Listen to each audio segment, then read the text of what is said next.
Good evening, ladies and gentlemen, and welcome to the sixth episode of the Elouise Show. Our focus on today's conversation will be colorism. Today's featured guest, special guest, is Aniqua Wilkerson. Aniqua Wilkerson is a New York City native, born and raised in the High Bridge section of the Bronx. If anyone's a hip hop head out there, shout out A Boogie and Cardi B. As number three of seven children, creativity always encouraged her, was always encouraged in her house growing up. Her father, an electrician, artist, and avid comic book collector, made sure she always had art supplies. Aniqua attended Lehman College in the Bronx, where she obtained a degree in sociology with a minor in education. She spent most of her adult career as a teacher, using art to be a more effective educator. Aniqua is a self taught crochet artist.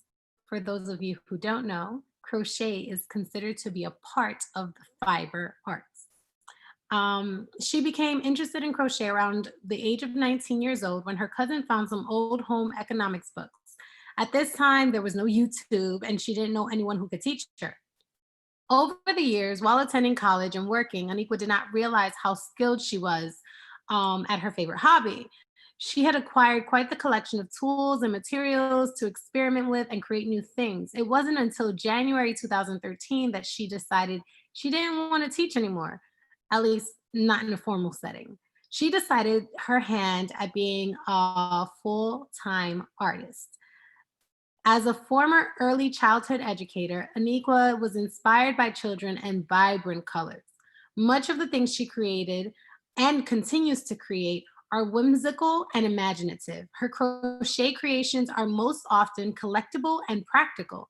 Her company, My Kind of Thing, encompasses her designs noticeably non-traditional take on old art forms such as crochet, specifically crochet. From crazy hats to imaginary creatures, her crochet creations are not the kind of things grandmothers make. Aniqua decided to specialize in creating dolls when she opted to challenge herself a little bit because she had become so skilled in creating without needing blueprints. She decided to take a look at what designs were already around. She was surprised to find out only came across two designers who were creating Black, African, and African American dolls. What surprised her even more were that neither of these designers were Black, African, or African American. It was at this point that Aniqua had finally found her thing. Aniqua's collection of black brown dolls, beautifully brown doll collection, is about more than just doll making. It's about representation through positive imagery. It's about creating designs in a rainbow of brown skin tones and hairstyles, textures that realistically depict children of color. You see where we're going with this today? The mission of this wonderfully unique doll collection is to promote pride and confidence in children of color, particularly girls, in efforts to combat self hate. Her dolls have been teaching tools created with love and purpose, much like the individuals who purchase them. In April 2017, Aniqua started what she called the My Kind of Thing University, a virtual handmade school comprised of over 30 courses geared towards teaching other crocheters how to create dolls of color. It has become her mission to not only contribute to the store of positive imagery for children of color, but to encourage others to do the same. She has shared some of her most sought after techniques through teaching these courses and makes it clear that in order to truly create diverse doll designs, you need to do more than just use brown yarn. Aniqua, I would like to welcome you to the Elouise Show. How are you doing today? I'm good. I'm good. Hi, how are you? Glad to be here.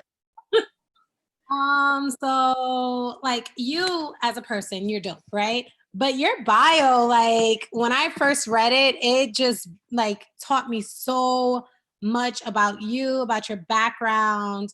It's really, really interesting. So I just want you to kind of just let's start. Let's get into it. Let's talk about My Kind of Thing, the doll brand company, and then let's talk about My Kind of Thing University. What was the inspiration behind both and what, motivates you to continue to do it today? So it's called My Kind of Thing because most people that know me personally, like I'm very particular about how I do things and what I do. And I remember when I started crocheting, people kept on saying, "Oh, can you make this?" You know, people want you to crochet everything, and it's just like, nah, that's not really my thing. So that became a phrase for a lot of stuff that I was doing. And the other thing was because I had to learn on my own. Um, I kind of had to develop my own techniques and ways of doing things because I didn't have a reference point or YouTube, and I kind of had to go my own route. So it became synonymous with crochet for me, doing my kind of thing, not necessarily the traditional way, even the way there were people teaching it. When I finally started to see people doing it, I was like, oh, I don't really do it that way. So my kind of thing kind of encompasses just my way of just my perspective, really. It's not just your brand, it's how you go about doing what you do. So it's not the art, it's what you create and how you create it. That's your kind of Exactly. my kind of Exactly. diversity And so is my kind of thing university is a spinoff of that because it's so funny. It was kind of controversial. Some of the reason behind me creating the university, um, people's perspective of Black dolls was a bit disgusting to me. um, it was really interesting to see how non-Black people made Black dolls. And this is not just in crochet, but this is in just for doll making, period. Yeah. And I was just like, the doll making industry doesn't have a lot of Black designers. exactly. And so I've been doing this since 2013. So it's been 7 years. And the funny thing is, I know that it looks like, people are catching on now. But when I started, it was like non existent. There were lots and lots of things that were associated with Black dolls that I just was like, that's not it, so Maybe about what are you doing kind of thing. yeah. And then as you go along, you just get other perspectives and takes that were even more interesting than just the surface stuff. You start to get to see what people's actual perception is of Black dolls and what they think they look like and their reference points of who they are. Very interesting. I remember growing up, um, it must have been in second grade. I got my first Black Barbie. And it was a Kenyan Barbie. Like it was a Barbie from Kenya. And I used to love that Barbie. Like I connected with my Black Barbie because like all my other Barbies were white, like white with blonde hair, mostly white with brown hair. I had a white Barbie with red hair. I think that was supposed to be the Spanish Barbie. I think her name was Teresa.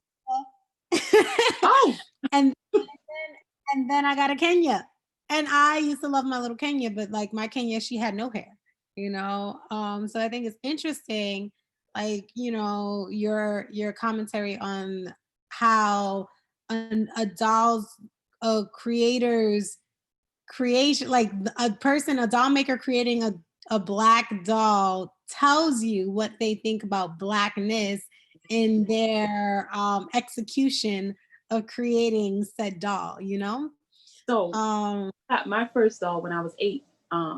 And I had up until that point, I had all white dolls. And now, as an adult looking back on it, I can see why the one that looked like me was so dope to me because, and I loved them all. I did. I loved the white ones. As a matter of fact, as a little kid, I just thought that, oh my gosh, I love them so much that when I grow up and have children, they're going to look like this. Like that was my thinking as a little kid. And, of course, you get older and you realize, but my first Black doll I got at 8 and we went everywhere together. so the reason why I wanted to talk to you about today's topic, actually, I should probably define colorism because I don't know that everyone who's listening knows what colorism is. So I am going to define it by Webster's dictionary, only because that is Merriam-Webster is like a dictionary that like you use when you're like in school. It's a source that everyone feels comfortable with. So according to Merriam-Webster, colorism is prejudice or discrimination, especially within a racial ethnic group, favoring people with lighter skin over those with darker skin under this system of colorism. So I just wanted to define colorism because this is our topic of conversation. And the reason why I felt like you were a great person to have this conversation with is because, every time I get to talk to you, I get to see your dolls in the background that are there now. For anyone who is watching right now, that is not a green screen. Those are actual dolls behind her that she's handcrafted with crochet, which is a fiber art. And as you can see, like her dolls are varying in shade, you know what I'm saying? So her black dolls aren't just like, black, black, or they're not just light skin black. Like she has I told you, you have an albino doll that I like, that I love. But before we get to that specific doll, because I want to know more about that doll and its name and everything, I wanted to know, okay, so your dolls come in varying shades of blackness. Yeah, and even the albino ballerina, it seems inclusive of representation, and I can see that that's an important theme for you. So I want to know why that is, and do you feel, and I feel like you started to say this, but I should say rather, why do you feel that there is an underrepresentation of diversity within Blackness with other brands? So, one of the main things that I think is really important is just as a Black woman, I used to be a little Black girl. Um, and I didn't realize the programming that was occurring because I was little. When you're little, you just do, you just process. You don't necessarily get to question what you see. Not enough of us are challenged to critically think and to ask questions. We're actually conditioned to just say, okay, if that's what it is, that's what it is. And I remember just feeling some kind of way about my hair texture, not so much my skin, but I had come into contact with so many people that felt ways about their skin tone. It's too light or it's too dark, or I'm cute because I'm light, or I'm ugly because I'm dark. And that was a theme throughout just growing and interacting. And then you become a grown up and you start to really be like, wait a minute, some of this doesn't really make sense. You can either keep the programming or you can, question it, challenge it, and fix it. One of the reasons why this is an issue is because a lot of these big brands and these big companies, they don't have people who are from diverse backgrounds putting out content or information or imagery. We are widely not responsible for the imagery associated with our culture. It is usually somebody else telling Black stories or someone else showing you what Black people are supposed to be like. So we got a lot of secondhand information. Some of us as Black people, our only reference point to who we are comes from somebody who ain't even us. So this is something that we have to fix. It's in everything. And that's one of the things that I started learning is in college from having a degree in sociology, the study of society and Yeah. how. Mhm. Do you think that the underrepresentation, because there's a diversity within Blackness that I feel like is not discussed in mainstream media. On a large scale, there's like types.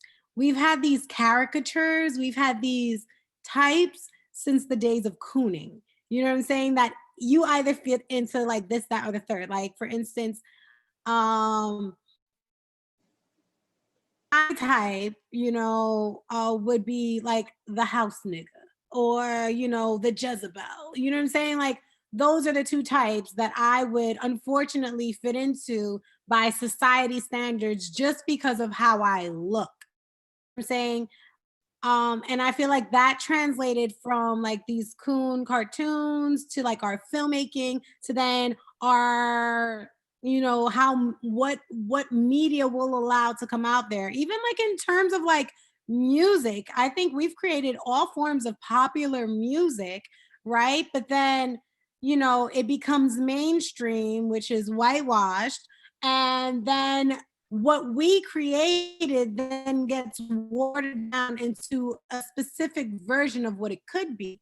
Like, take hip hop, for instance. Hip hop started off as very revolutionary. It was a very radical art form. It was our way of reaching out and speaking out, and now it's very popular and over sexualized and very like, you know uh you know uh, shame anyone, like, it's just it's in another, it's a certain realm, it lives on one realm.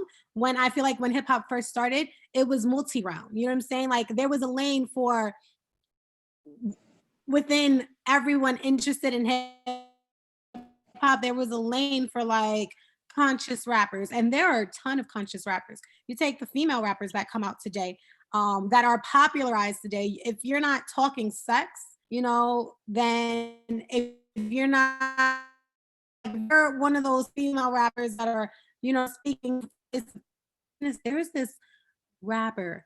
Her name is Sa-Roc, Sa-ROC. She is fire. One of the best lyricists I have ever heard. She has a song, Google it, Goddess Gang. It is dope. The imagery, the language, like, she is a beautiful person, like, fire artist. Why don't I hear of her on the radio? Why did it take me going to a Rhapsody concert to find out about Well, this woman? And even that's Rhapsody is that's well who I known. was going to bring up, because so I have a long explanation, but I'm going to try to condense it. So and this is just my opinion. I would have to do a little bit more research into it, but I'm going to say, just as a critical thinker, as a person who has learned to gather information and data and analyze it, I'm going to say it becomes a money situation, right? Let's talk about impoverished people. Let's talk about where we are as a culture, as a people. Money becomes the motivator, right? Some of us are willing to sacrifice or give up our, culture for the bag, right? Some of us are willing to compromise ideals and thinking that is revolutionary or progressive for us as a people, because poverty is so bad. It's so bad and it's so traumatizing. It's so devastating that I just want to get the hell out. However, I need to get the hell out, I'm okay with it so that I don't have to endure this. And that's, say it again. Well, I'm saying, but that's from the perspective of the artist. I would never shame the artist for doing what they have to do to get out of their situation. I'm talking about like what is allowed to become, because you have to, there's checks and balances. There are like, you know, thresholds that you have to pass on your climb in terms of artistic career whenever you're So let trying. so let me tell you how it's relevant. It's relevant because the imagery we do not control. We are not in control widely of the imagery, right? So we don't get to decide what is marketed, what is pressed, or what people are programmed to look at or being programmed by, right? So whenever I say you're programming, that's what you take in, right? That's what you look at, that's what you listen to, that's what you see, that's what you hear, that's what you get. Those things that say this is okay and this is not okay. Without veering too much off of the topic, because we can go forever, but the imagery that we are not in control of, that people get to say, this is what it is. And they get to, whether it's true or not, they get to bombard you with it until it becomes, that whole fake it till you make it thing. It's like, it's not really hot, but if they play it long enough, you can't even forget about it. You can't avoid it. Let me tell you why that's not off topic, right? So now we just spoke about the music industry. Now let's talk about dolls, right? You mentioned, or it was mentioned in your bio, that when you look at doll creators or the doll making industry, not many doll makers are Black people. Mm-hmm. You Mm-hmm. cannot expect someone who is not of the culture to understand fully the diversity of said culture, you know what I'm saying? And not just from a color perspective, because just like your dolls, we range in color from white to black, you know what I'm saying?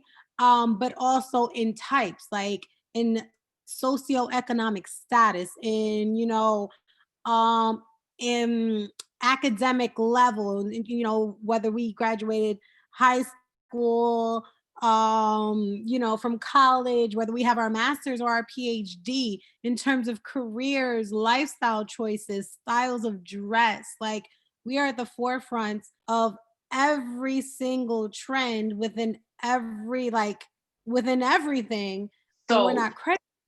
so the question becomes, Real quick, but your dolls, I see that representation, and I think that's what's so effing dope about your dolls. And then take it a step further, I just made a crazy face. I just saw my face. Wow. But to take it a step further, like, you don't just show the diversity in like skin complexions, you show the diversity in like careers. I see that in your dolls, but then they're all like crocheted at that. so Fire. so I'm gonna say that we know what it is, right? Um, and there's a couple of L's that I took because I wanted it to be my kind of thing. There's a couple of L's that I had to take for the sake of, I'm trying to do this, and I don't want any deviation. I don't want anybody to have so much of a stake in what I'm doing that they start to dictate how I do it. There was in the beginning a conversation of money, and I was told on multiple occasions by people that looked like me how much more money I would make if I made white dolls, if I made more white dolls. Why don't you make white dolls? And I know somebody who, if you made a white doll for their little white daughter, they would big you up and you would get all these accolades and all of that. And I'm like, yeah, but I don't care. Like, there's nothing special for me to do a doll for this person. It's not related to my point. It's not related to my mission. But again, going back to that conviction, I knew what I wanted to do long before it was done. And I knew ahead of time so that when other opportunities came up, I was able to say, no, that's not really my thing. I'm going Yeah. here. So I think that's dope because I feel like your mission is directly related to your experience as a child, growing up. And I want to talk about that. Like, let's get into it, right? What was your experience growing up as a Black girl in America? Like, and that's a different time because we're in 2020 right now. You were growing up in a different time. So you're a dark skin. Well, you're not actually not that dark skin, So, but in compare, comparably, well, on the spectrum, because that's another thing that I ran into interesting perspectives of what people think dark is and what people think light is.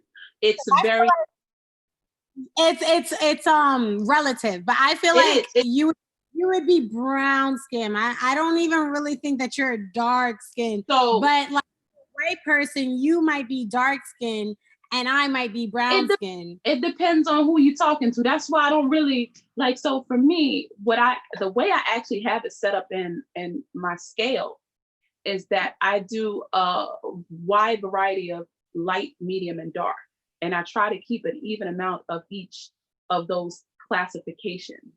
And that's usually my reference point. So I have a wider reference point of what light is, what medium is, and what dark is. The average person might not have that reference point. That's first, right? Then we have to talk about how people view themselves, right? And how people view themselves is often based on what they think of themselves and how relative it is to what society says is okay, right? This is where you'll get people who are dark skinned that'll be like, oh, I'm not dark skinned. Or you'll get people who are, brown skinned swearing up and down they light skin. And you get all these weird confusions because it's relative to what their experience is, right? Because I come from a background where I'm one of 7 children, we have a whole wide range from light skin to dark skin. Skin tone was never even a thing that I paid attention to, because I would be considered one of the medium kids because my mother had light skinned children, dark skinned children, medium children. So it never really, and we're all brothers and sisters. So we didn't have that vibe in the house. We had a different vibe in the house. And my issue was my hair texture. I have very nappy hair.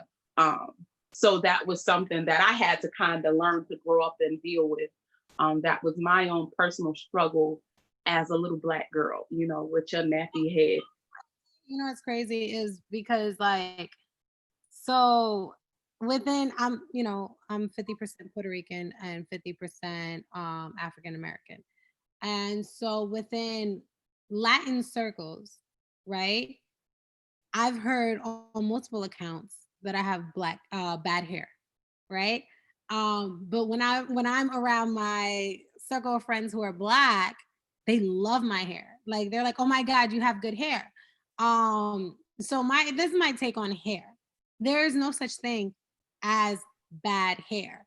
There is, however, such a thing as bad hair care. If you don't take care of your hair, you won't get to see the beauty of your own hair. So you have to like learn how to, deal with your hair, work with your natural hair. You have to like, deal with yourself. Like my hair today, I'm having a bad hair day.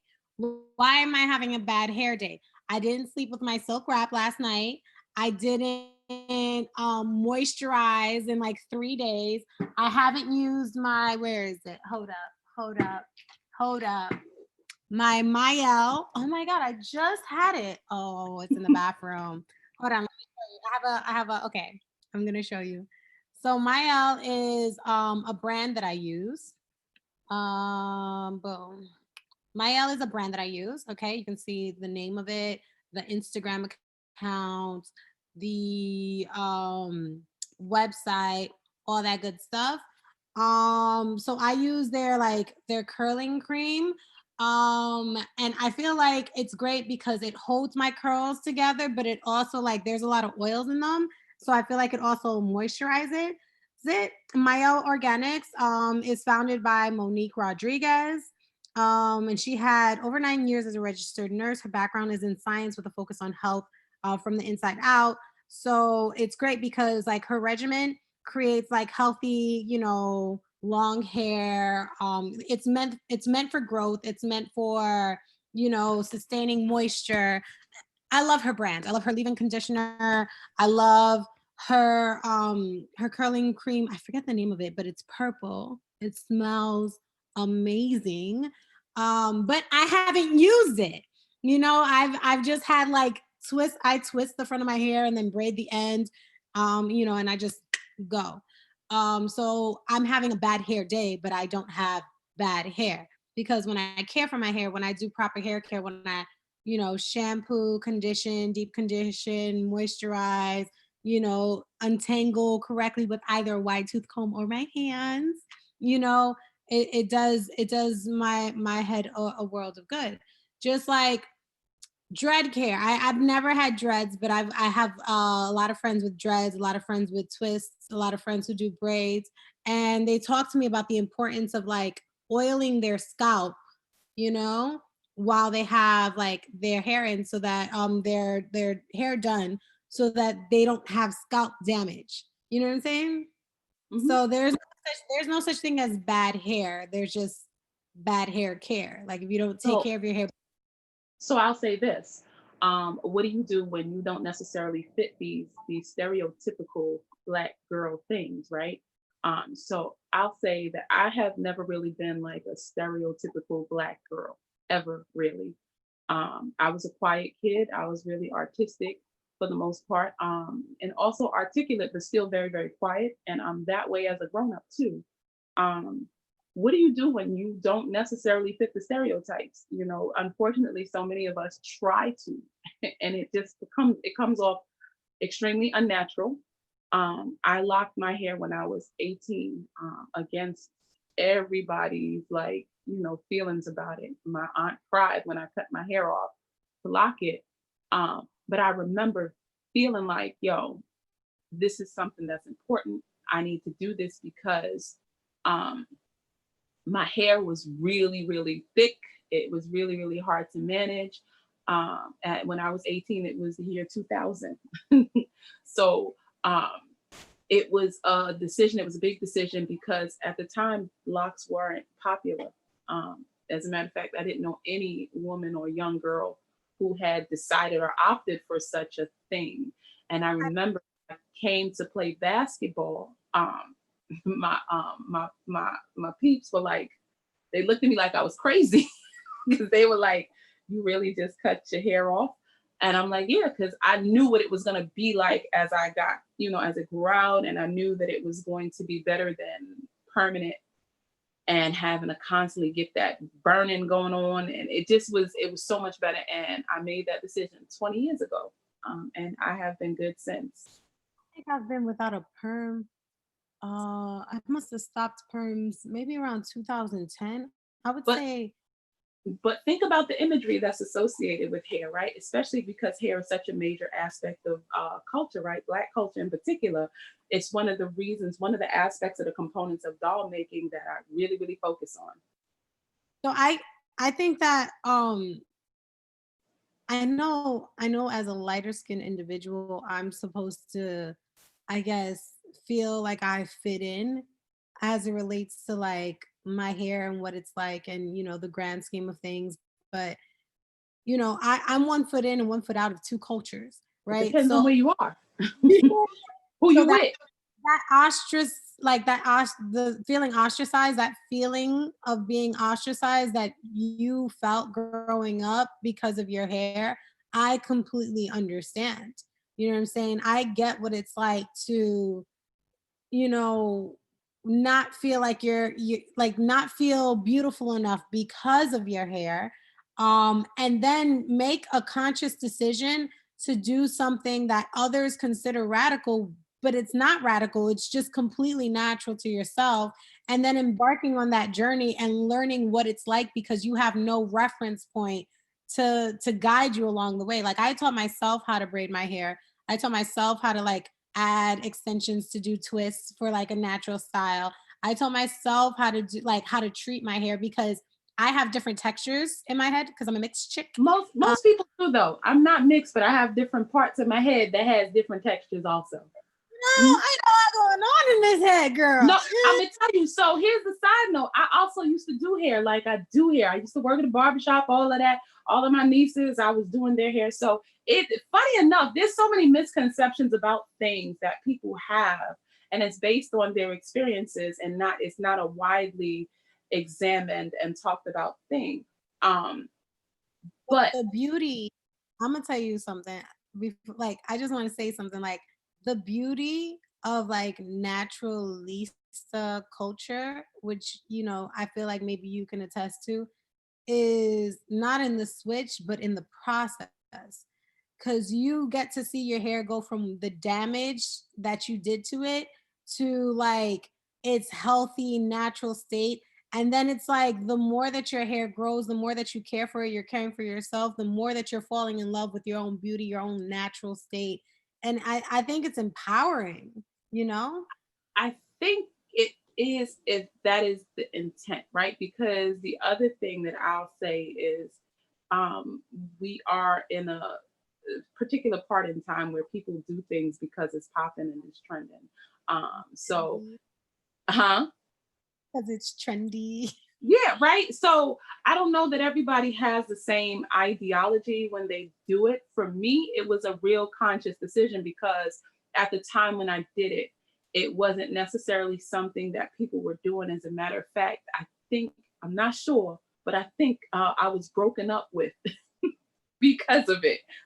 I can't necessarily say yay or nay on it, but I kind of feel like when I cut my hair off, there was a different vibe going on with my high school sweetheart. And but I'll say that it depends on who you are. Like for me, I just was like, listen, it can't, like, I have to do this because I don't like perms. I don't like when it gets hot. I don't like the smell. I don't like how thin and weak the hair is when it's processed. I don't like having to go and get it done. Like I don't, it just was a annoying process to me that I was just like, this is not my thing. I was embarrassed about the smell. You know, when you sweat and you have a perm, that smell. I was very embarrassed by that smell. My hair would always burn. I used to go to Dominican salons and I have a coarse hair. And so it takes a lot to like straighten my hair. So they used to leave that perm in longer than they needed to, and it would burn my scalp. And I have scalp damage because of it. So there's that. And then also my hair, like it just, they kept cutting it because like my hair was becoming stringy. So I always had like this short hair. And it's not because my hair can't grow, it's because like between, and then I used to color it too. So between the color and the perm and the flat irons and the blowouts, like, Let me tell you something. I remember like I committed. I was like, and I'm one of those people, like, you commit to a thing, I'm gonna do this. I don't know, like, and I'm really logical, right? So when you're really logical, you kind of weigh the pros and cons of a thing. And for me, it becomes a conversation with yourself. You know, I told you before, I talk to myself all the time, and my people know you got to have conversations with yourself. And once I've decided, you know, in an audience of me, that's it. You know, because I think what the problem is with so many of us is that we our self-esteem is tethered to the wrong things. It's another reason why I'm a doll maker. It's another reason why through doll making, colorism is a topic, texturism is a topic, self-esteem is a topic. It's important for you to recognize what your self-esteem is tethered to. Who decides what you think is beautiful? Is it you? you know what's interesting too? So let's talk colorism. Let's go into it, right? Shout out to the fact that, first off, because we just talked about hair, let's shout out the fact that your dolls have diverse hair colors, diverse hairstyles, textures. If anyone is interested in looking at like all of her dolls, go to, you can follow her on Instagram at my kind of thing. It's underscore my underscore kind underscore of underscore thing. Or you can also go to My Kind of Thing University, one word, and you can see like all of her dolls. They're freaking phenomenal. But let's talk about colorism and why it's a thing, right? I, as a lighter skinned individual, let's say I get dreads. Mhm. I go on a job, right? Suited up. Let's say we're going to a job interview as an executive assistant. I have my dreads. I put my dreads in a nice little bun. I'm in my executive assistant, you know, suit, ready, dressed. Let's go. You, as a darker skinned woman, go same style with your dreads. Why are we looked at differently?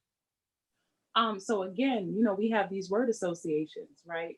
Black, dark, bad, light, white, great, good.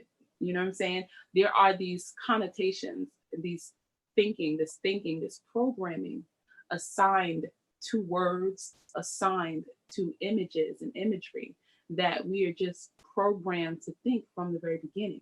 It's one of the reasons why I was so adamant about making sure that my kind of thing does what it does through doll making.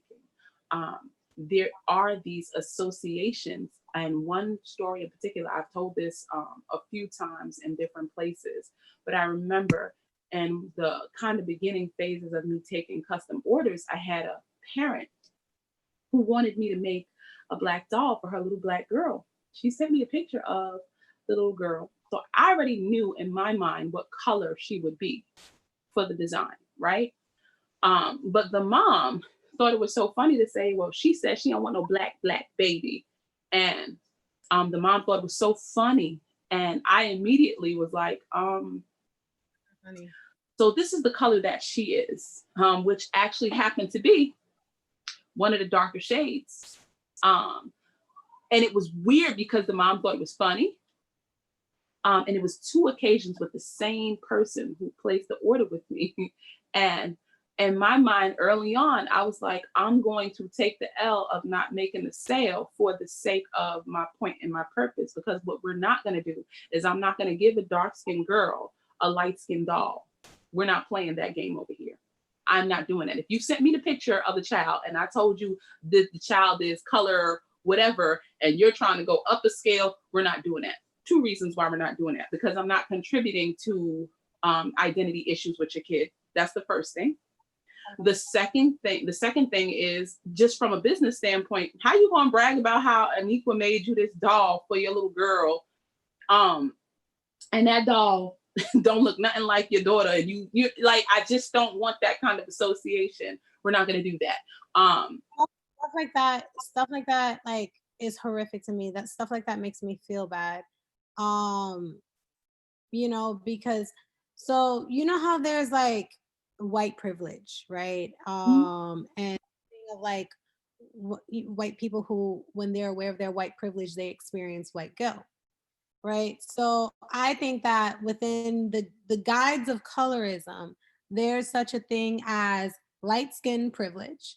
And then for those who are aware of their light skin privilege, there's a thing called light skin guilt, wherein you feel guilty for the privileges that are afforded to you. And I put that in parentheses not because it doesn't exist, but because I feel a way about the fact that it does exist. I just want to be clear on that. um you feel a way about the privileges afforded to you because of your complexion, because you know that you are no better than or lesser than your darker skin brother or sister. So one time I go to the beach, Mhm. right? And it's my girl, Muriel. She's super dope, super fine. She's about to be a whole doctor out here in these sheets. Shout out to Muriel. Okay. Sorry. I just like, I love my friend. She's fire. But Muriel, she is from West Africa. And well, her family's from West Africa. She is from Maryland. Sorry, Muriel, I'm putting your business out there. She a fine, super thick, dark skinned girl, beautiful inside and out, just a beautiful, radiant personality. So she and I are on the beach, and we're buying coladas, right? And this guy has the nerve to say something like, I'm standing here like next to my friend, and he says something about, oh, yellow bone girl, just like I like him. You're the perfect complexion. I said, sir, that's what you're not about to do. What you're not about to do is talk to me talking about that my complexion is the best complexion while I'm standing here next to my dark skinned sister who is equally beautiful. That's what we're not doing, because I feel like that negatively contributes to our psyches. And I feel a way that men and people in general feel that they have the the stage to come out of their mouth and say shit like that. Like, If you let them, right? Meaning if you let it go that deep. So here's what I'll say to that, right? Because again, it brings us back to what is your self-esteem tethered to. I can't control how people have been programmed, right? Because again, I have a teenage nephew who expressed to me, it was horrific for me. He expressed to me how he ain't want to mess with black girls, and I was like, whoa, wait a minute. It rubbed me the wrong way, and I wound up having a whole conversation with him because I wanted him to know, one, how absurd it is that he sounds. Um, and that's because he's my nephew and I love him. And he's a part of who, when he go out there, he's representing for this family, this people, this specific group of people. And so I wanted to make sure that he understood what that meant when he said it. But that's because that's my nephew and I love him and I have some sort of say, at least a little bit, that I should impart on him because he's mine, right? But somebody else, we're not going to argue or correct everybody, because it also validates, or it makes us, because the next thing you'll be is you'll be the angry black chick. And I tell you there's what, an Aniqua, I tell you what, I'll be the angry black chick before I let well him here and put down my sister because of her color. Like, well okay. well I don't necessarily know that it's a put down for her. I think it's a little whack that that's his expression of how he you know what I'm saying. I think that's whack, but he's one of a lot of people that actually believe that. And again, just staying on the fact that there are people that actually feel that way. I'm not here to change the world by Let me tell you why that interaction was triggering. That interaction was triggering for me because I feel like it was a smaller scale of what we see at in mainstream media, right? For instance, let's take the Black Panther party, for instance, right? Mhm. Super dope. You have black people of all shades a part of this movement, right? Now let's talk about the sisters that we think of when we think of the leaders of the movement. And one of the major, like the main women that you think of is Angela Davis, right? And Angela Davis, I read somewhere that Angela Davis outright said that the only reason that she feels like she was able to be one of the faces of the Black Panther Party was because of the fact that she was light skinned. So it made her more palatable to, like, for people to hear what she had to say. I get it, but I have an issue with that. You I know what I'm get saying? it too. Like if she was darker skinned, then she would have been considered way more radical than she Well, was already. I Would have think been of Nina. I think of Nina Simone, who was darker than dark. You know what I'm saying? So here's why we can't keep being triggered by things that we specifically or individually, we don't control it that way. That's not how we counter that. Let me tell you how we counter that. How do The, we counter it, sis? so the way we counter that is by being who we actually naturally are. Undeniably dope, undeniably excellent, right? Because you can be cute all day long, right? Because it's a lot of us out here. We're beautiful, nice to look at. Let me tell you something. There are so many beautiful Black women, all shades, right? That's a fact, right? Now let's keep it real. That is a fact. But what else? Uh-huh. But what else? So here's where it gets real, right? Because you could be cute all day long, make sure that your hair is all shiny and you're glowing and all of that. But that's just the packaging. That's just the packaging. What exactly do you contribute? Period. I tell people this all the time. You cute, so what? What else? No, really. And I'm not knocking you if you cute, because cute is nice. That's nice. But that don't do much of nothing. So So when you cute, that has a expiration date, right? And if that's all you are very, very limited in what you can do for yourself and for others. And I'm not tripping about that, because I'm gonna say this. We talk about self-esteem and what you think about who you are. If you know who you are, I'm not having these kinds of conversations of corrections with people who are ignorant unless I love you and I have a stake in what you do in the world. If I don't have a stake in what you do in the world and I don't know you, I have, my energy is too valuable to give it to you. wait. I know we not just being cute, but speaking of being cute, we gotta talk about this. I love your segues. Okay? All right, look at this. All right, I'm super excited about this. Shout out Shawnee. Shawnee was on episode 4. We talked Black relationships. She put me on to Body Butter Blends. All right. Another company, Black owned. I hit her up, right? Because, every episode, I look back at these episodes, I'm like, dang, like I'll be glowing or whatever. And I'm like, but I've been using, prior to, I was using a brand, which I will not say their name, that wasn't Black owned. And I was like, you know what? I need a lotion. I need a moisturizer that's a Black owned brand. So I hit up Shawnee because Shawnee knows everything Black, right? And she be glowing. She be glowing. So inside and out. And so I asked her if she knew of any like skincare brands that were Black. She put me on to Body Butter Blends. My package came in the mail, girl. So I got it's called coconut lime. Oh, lime in the coconut. Lime in the coconut. Drink it all up. Right? It smells amazing. It smells exactly what it says it is. It smells like lime and coconut. So you smell refreshing and tropical at the same damn time.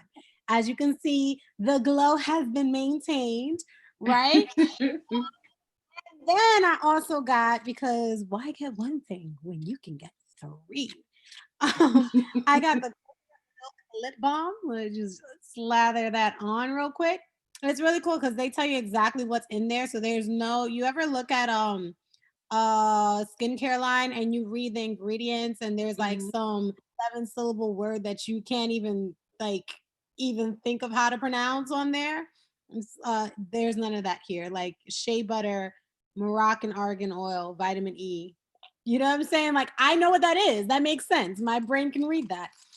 And then I also have this Lollipop, which is, I think, another lip balm. It smells so good. Shea and mango. It smells more like mango than anything else. So I can't wait to like just slather that on my lips.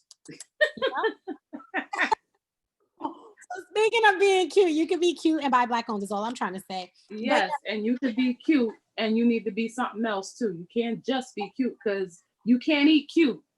Um, not for nothing. I hear that it does pay the bills though. Let me not even try to knock it.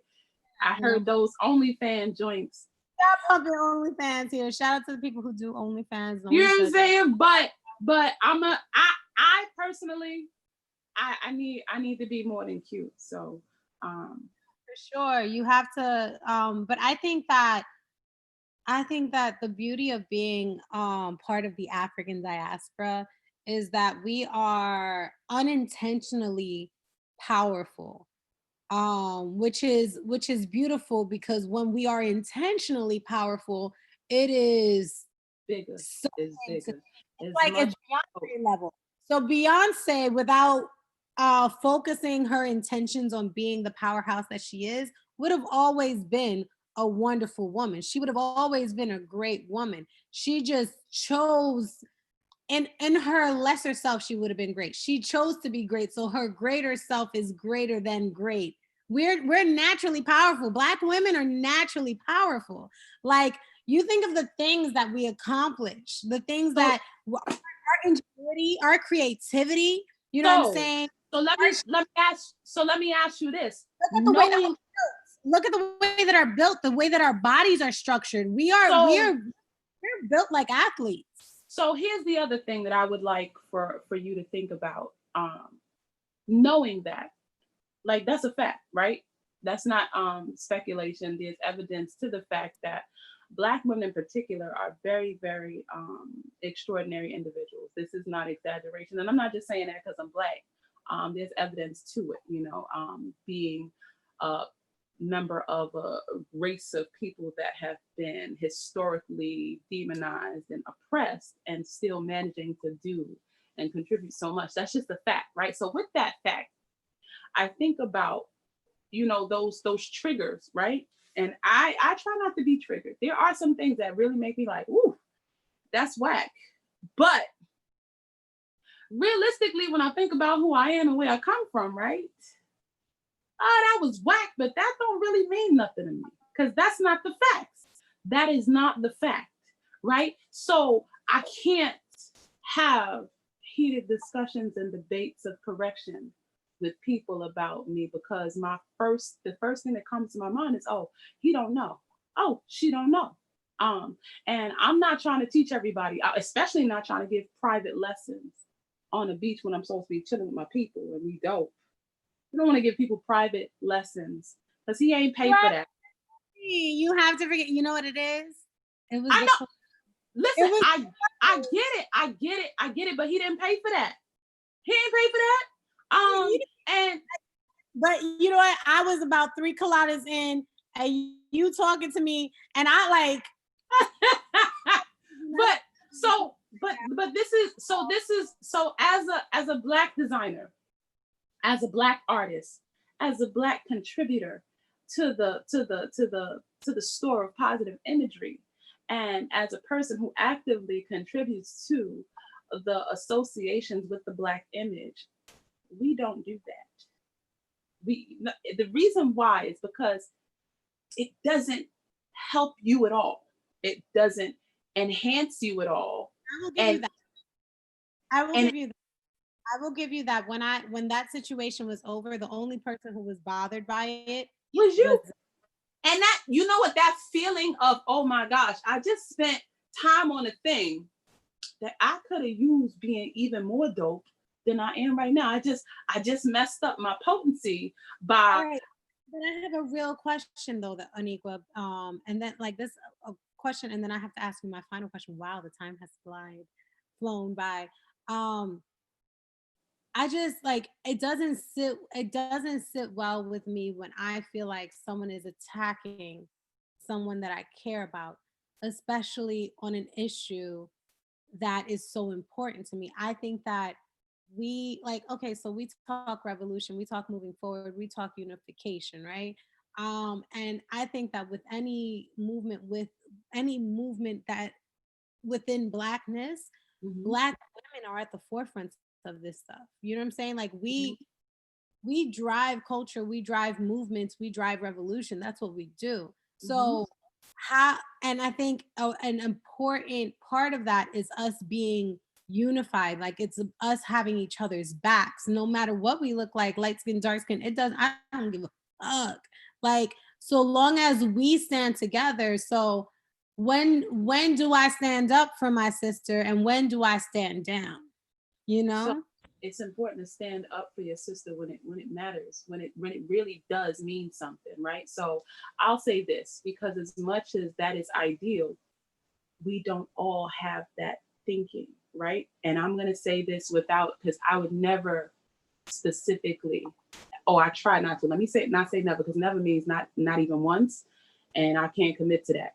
Um, but I try really hard not to drag other Black women, although there are very drag worthy women that I have come into contact with, and I try to be, an uplifting kind of supportive person. And I can count on one hand. It's not a lot of people that I've had moments where I was like, "Oh, I'm about to go in," or "I want to go in."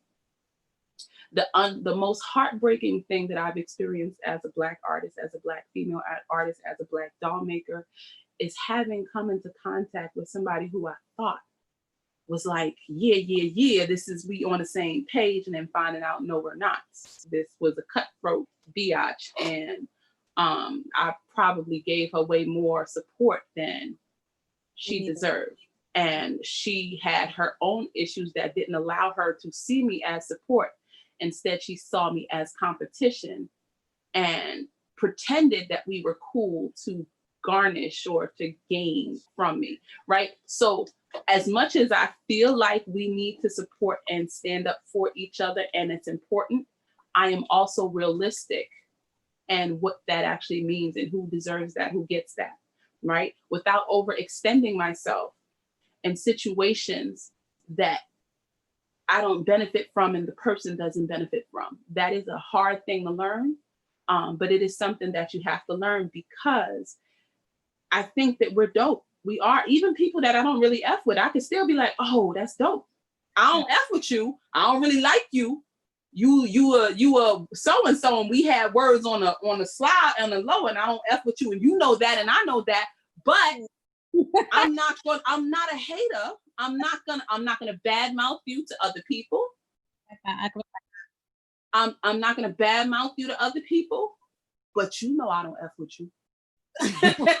So You knew what it was when it was that way. When and we you know why I don't F with you. So and we don't have to pretend either. We don't have to pretend. wait, Aniqua.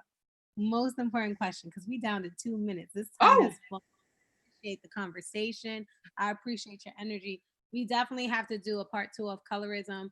I think I want to pull like examples of of colorism for our audience, and we can like dissect it together. I think that would be dope.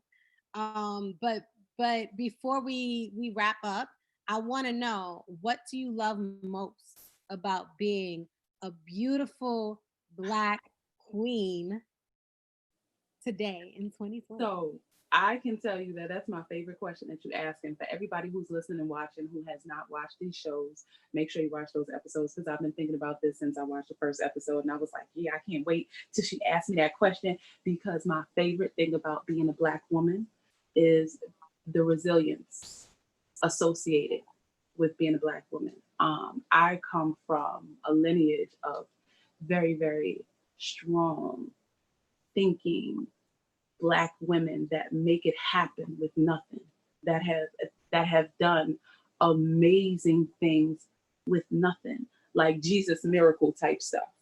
You know what I'm saying? And I think that that is a major aspect of being a Black woman, right? You're disenfranchised. You're in a country. If you're in this country, because that's my experience and my perspective, we're in this country that we're disenfranchised, we're oppressed, and we're looked at as a certain kind of thing, but we are still leading the charge in so many things. 80 something percent of small businesses are owned by Black women, specifically the most educated female group demographic in the country. So I'm gonna say, I don't know what y'all looking at on TV, and I know what they showing you and what they saying, but trust and believe that ain't it. Check the numbers. Check the numbers. So, Aniqua, we are out of time. I thank you for joining the Elouise Show. Your words have been inspiring. Your vibe is just amazing. The love is real over on this side. Thank you so much for watching the Elouise Show.